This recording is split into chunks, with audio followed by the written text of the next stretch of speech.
Hi friends, ನಮಸ್ಕಾರ. Welcome to my YouTube channel.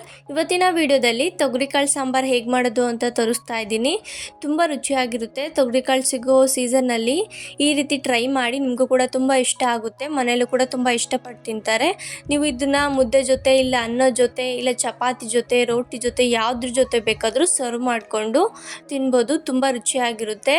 ಹಾಗೆ ನೀವೇನಾದರೂ ಫಸ್ಟ್ ಟೈಮ್ ನನ್ನ ಚಾನಲ್ ನೋಡ್ತಾ ಇದ್ದರೆ ಪ್ಲೀಸ್ ಸಬ್ಸ್ಕ್ರೈಬ್ ಮಾಡಿಕೊಂಡು ಈ ವಿಡಿಯೋನ ನೋಡಿ. ಹಾಗಾದರೆ ಹೇಗೆ ಮಾಡೋದು ಅಂತ ನೋಡೋಣ ಬನ್ನಿ. ಫಸ್ಟ್ ನಾನಿಲ್ಲಿ ಮಸಾಲೆನ ರೆಡಿ ಮಾಡ್ಕೊತಾ ಇದ್ದೀನಿ. ಅದಕ್ಕೆ ಮಿಕ್ಸಿ ಜಾರ್ಗೆ 3/4 ಕಪ್ ಆಗೋಷ್ಟು ಕಾಯಿ ತುರಿನ ಹಾಕ್ಕೊಂಡಿದ್ದೀನಿ. ಜೊತೆಗೆ ಒಂದು ಸಣ್ಣ ಟೊಮೊಟೊನ ಉದ್ದುದ್ದ ಕಟ್ ಮಾಡಿಕೊಂಡು ಹಾಕ್ಕೊಂಡಿದ್ದೀನಿ. ಇನ್ನೊಂದು ಸಣ್ಣ ಟೊಮೊಟೊನ ಒಗ್ಗರಣೆಗೆ ಹಾಕ್ಕೊತಾ ಇದ್ದೀನಿ. ನಿಮಗೆ ಟೊಮೊಟೊ ರುಬ್ಬೋದು ಇಷ್ಟ ಇಲ್ಲ ಅಂದರೆ ಹಾಗೆಯೇ ಒಗ್ಗರಣೆಗೆ ಕೂಡ ಹಾಕ್ಕೋಬೋದು. ಹಾಗೆ ಸ್ವಲ್ಪ ಈರುಳ್ಳಿನ ಹಾಕ್ಕೊತಾ ಇದ್ದೀನಿ. ಸ್ವಲ್ಪ ಹಾಕ್ಕೊಂಡ್ರೆ ಸಾಕಾಗುತ್ತೆ. ಹಾಗೆ ಬೆಳ್ಳುಳ್ಳಿನ ಹಾಕ್ಕೊತಾ ಇದ್ದೀನಿ. ಒಂದು ಹೋಳಲ್ಲಿ ಅರ್ಧ ಹೋಳು ಆಗೋಷ್ಟು ಬೆಳ್ಳುಳ್ಳಿನ ಸುಲಿದಿಟ್ಕೊಂಡಿದ್ದೆ. ಜೊತೆಗೇ 1 ಇಂಚ್ ಆಗೋಷ್ಟು ಶುಂಠಿನ ಹಾಕ್ಕೊಂಡಿದ್ದೀನಿ. ಹಾಗೆ ಸ್ವಲ್ಪ ಕೊತ್ತಂಬರಿ ಸೊಪ್ಪನ್ನ ಹಾಕ್ಕೊತಾ ಇದ್ದೀನಿ. ಈರುಳ್ಳಿನೂ ಮತ್ತು ಶುಂಠಿ ಹಾಕೋದ್ರಿಂದ ಸಾಂಬಾರು ತುಂಬ ರುಚಿಯಾಗಿರುತ್ತೆ. ಇವಾಗ ಸ್ವಲ್ಪ ಮೆಣಸು ಹಾಕ್ಕೊಂಡು ಹಾಗೆ ಸ್ವಲ್ಪ ಚಕ್ಕೆನ ಹಾಕ್ಕೊತಾ ಇದ್ದೀನಿ. ಜೊತೆಗೇ ಒಂದು 4 ಆಗೋಷ್ಟು ಲವಂಗನ ಹಾಕ್ಕೊತಾ ಇದ್ದೀನಿ.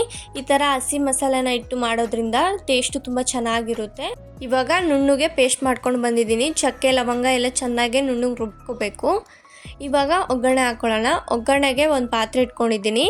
ಪಾತ್ರೆ ಕಾದ್ಮೇಲೆ ಒಗ್ಗರಣೆಗೆ ಎಷ್ಟು ಬೇಕೋ ಅಷ್ಟು ಎಣ್ಣೆ ಹಾಕ್ಕೊತಾ ಇದ್ದೀನಿ. ಎಣ್ಣೆ ಕಾದ್ಮೇಲೆ 1/4 ಸ್ಪೂನ್ ಆಗೋಷ್ಟು ಸಾಸಿವೆನ ಹಾಕ್ಕೊತಾ ಇದ್ದೀನಿ. ಸಾಸಿವೆ ಎಲ್ಲ ಚಟಪಟ ಅಂದಮೇಲೆ ಸ್ವಲ್ಪ ಕರಿಬೇವನ್ನ ಹಾಕ್ಕೊತಾ ಇದ್ದೀನಿ.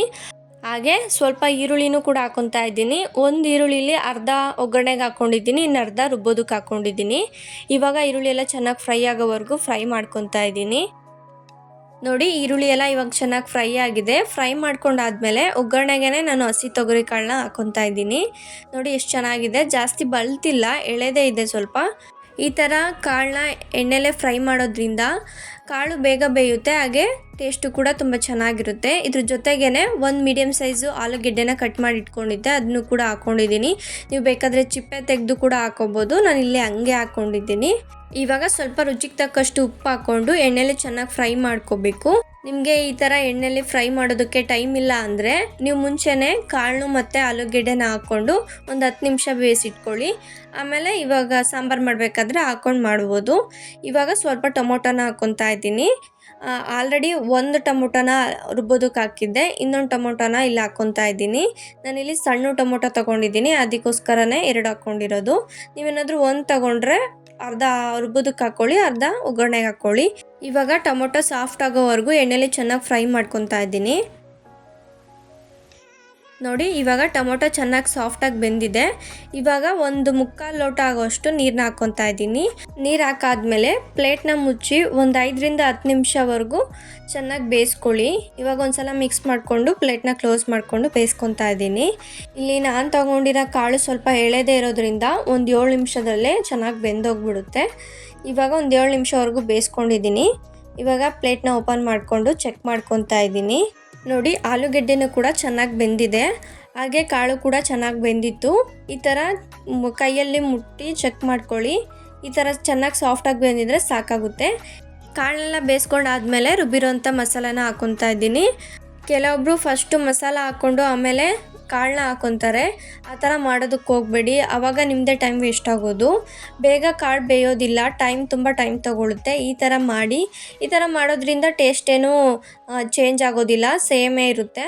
ಈ ಥರ ಮಾಡೋದ್ರಿಂದ ನಿಮ್ಮ ಟೈಮು ಕೂಡ ಸೇವ್ ಆಗುತ್ತೆ. ಇವಾಗ ಚೆನ್ನಾಗಿ ಮಿಕ್ಸ್ ಮಾಡ್ಕೊಂಡಾದ್ಮೇಲೆ ಸ್ವಲ್ಪ ಅರಿಶಿನ ಪುಡಿನ ಹಾಕ್ಕೊತಾ ಇದ್ದೀನಿ.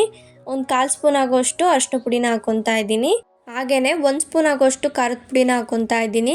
ನಿಮಗೆ ಖಾರ ಎಷ್ಟು ಬೇಕೋ ಅಷ್ಟು ನೋಡಿಕೊಂಡು ಹಾಕ್ಕೊಳ್ಳಿ. ಹಾಗೆಯೇ 2 ಸ್ಪೂನ್ ಆಗೋಷ್ಟು ಧನಿಯಾ ಪೌಡರ್ನ ಹಾಕ್ಕೊತಾ ಇದ್ದೀನಿ. ಮಸಾಲೆ ಎಲ್ಲ ಹಾಕ್ಕೊಂಡಾದ್ಮೇಲೆ ಸ್ವಲ್ಪ ಚೆನ್ನಾಗಿ ಮಿಕ್ಸ್ ಮಾಡ್ಕೊತಾ ಇದ್ದೀನಿ. ಮಿಕ್ಸ್ ಮಾಡ್ಕೊಂಡಾದ್ಮೇಲೆ ಸ್ವಲ್ಪ ಮಿಕ್ಸಿ ಜಾರ್ಗೆ ನೀರು ಹಾಕ್ಕೊಂಡು ಎಲ್ಲ ಚೆನ್ನಾಗಿ ಕ್ಲೀನ್ ಮಾಡಿಕೊಂಡು ಆ ನೀರನ್ನ ಇಲ್ಲಿ ಹಾಕ್ಕೊತಾ ಇದ್ದೀನಿ. ಸ್ವಲ್ಪ ಗಟ್ಟಿಗಾಗಿದೆ ಅನ್ನಿಸ್ತು, ಅದಕ್ಕೋಸ್ಕರ ಸ್ವಲ್ಪ ನೀರು ಹಾಕ್ಕೊಂಡಿದ್ದೀನಿ. ಇವಾಗ ಚೆನ್ನಾಗಿ ಮಿಕ್ಸ್ ಮಾಡಿಕೊಂಡು ಸ್ವಲ್ಪ ಉಪ್ಪು ಹಾಕ್ಕೊಳ್ಳೋಣ. ರುಚಿಗೆ ನಿಮ್ಗೆ ಎಷ್ಟು ಬೇಕೋ ಅಷ್ಟು ನೋಡ್ಕೊಂಡು ಹಾಕ್ಕೊಳ್ಳಿ. ಆಲ್ರೆಡಿ ಕಾಳು ಬೇಯಿಸೋದಕ್ಕೂ ಕೂಡ ಸ್ವಲ್ಪ ಉಪ್ಪು ಹಾಕಿದ್ವಿ, ನೋಡಿಕೊಂಡು ಉಪ್ಪು ಹಾಕ್ಕೊಳ್ಳಿ. ಇವಾಗ ಒಂದು ಕುದಿ ಬರೋವರೆಗೂ ಕುದಿಸ್ಕೊತಾ ಇದ್ದೀನಿ. ಇವಾಗ ಒಂದು ಕುದಿ ಬರೋವರೆಗೂ ಕುದಿಸ್ಕೊಂಡು ಆಗಿದೆ. ಇವಾಗ ಚೆನ್ನಾಗಿ ಒಂದು ಸಲ ಮಿಕ್ಸ್ ಮಾಡಿಕೊಂಡು ನಿಮಗೆ ಈಗ ಸಾಂಬಾರು ಯಾವ ಕನ್ಸಿಸ್ಟೆನ್ಸಿಲಿ ಬೇಕೋ ಅಷ್ಟು ನೀರು ಹಾಕ್ಕೊಳ್ಳಿ. ನಾನು ಅನ್ನ ಜೊತೆ ಸರ್ವ್ ಮಾಡೋದಕ್ಕೆ ಸ್ವಲ್ಪ ನೀರಾಗೆ ಮಾಡ್ಕೊಂಡಿದ್ದೀನಿ. ನೀವು ಚಪಾತಿ ಇಲ್ಲ ರೊಟ್ಟಿ ಇಲ್ಲ ಮುದ್ದೆ ಹಾಗೆ ದೋಸೆಗೆ ಏನಾದರೂ ಸರ್ವ್ ಮಾಡ್ತಾ ಇದ್ದೀರಂದರೆ ಸ್ವಲ್ಪ ಗಟ್ಟಿಗೆ ಮಾಡ್ಕೊಳ್ಳಿ, ಆವಾಗ ಚೆನ್ನಾಗಿರುತ್ತೆ.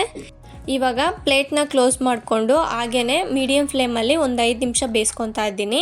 ಆವಾಗ ಕಾಳಿನ ಜೊತೆ ಮಸಾಲೆನೂ ಕೂಡ ಇಟ್ಕೊಂಡು ತಿನ್ನೋದಕ್ಕೆ ತುಂಬ ಚೆನ್ನಾಗಿರುತ್ತೆ. ಸಾಂಬಾರು ಕೂಡ ಕರೆಕ್ಟಾಗಿ ಪರ್ಫೆಕ್ಟಾಗಿ ಆಗುತ್ತೆ. ಇವಾಗ ನೋಡಿ ಚೆನ್ನಾಗಿ ಬೆಂದಿದೆ, ಕಾಳು ಆಲ್ರೆಡಿ ಬೆಂದಿತ್ತು. ಇವಾಗ ಇನ್ನೂ ಸ್ವಲ್ಪ ಸಾಫ್ಟಾಗಿರುತ್ತೆ. ನಾನು ಅನ್ನದ ಜೊತೆ ಸರ್ವ್ ಮಾಡ್ಕೊತಾ ಇರೋದ್ರಿಂದ ಸಾಂಬಾರು ಕನ್ಸಿಸ್ಟೆನ್ಸಿ ಕೂಡ ಕರೆಕ್ಟಾಗಿದೆ. ನೋಡಿದ್ರಲ್ಲ ತೊಗರಿಕಾಳು ಸಾಂಬಾರು ಹೇಗೆ ಮಾಡೋದು ಅಂತ. ತುಂಬ ಈಸಿಯಾಗೆ ಮಾಡ್ಕೋಬೋದು, ಹಾಗೆ ತುಂಬ ಟೇಸ್ಟಿಯಾಗೂ ಕೂಡ ಇರುತ್ತೆ. ನೀವು ಒಂದ್ಸಲ ಟ್ರೈ ಮಾಡಿ, ನಿಮಗೂ ಕೂಡ ತುಂಬ ಇಷ್ಟ ಆಗುತ್ತೆ. ಇದೇ ಥರ ವೀಡಿಯೋಸ್ಗೋಸ್ಕರ ನನ್ನ ಚಾನಲ್ನ ಸಬ್ಸ್ಕ್ರೈಬ್ ಮಾಡ್ಕೊಳ್ಳಿ. ಈ ವಿಡಿಯೋ ನಿಮಗೆ ಇಷ್ಟ ಆಗಿದ್ದಲ್ಲಿ ಪ್ಲೀಸ್ ಲೈಕ್ ಮಾಡಿ ಮತ್ತು ಶೇರ್ ಮಾಡಿ. ಹಾಗೆ ಹೇಗಿತ್ತು ಅಂತ ಕಮೆಂಟ್ ಮಾಡಿ. Thank you for watching the video.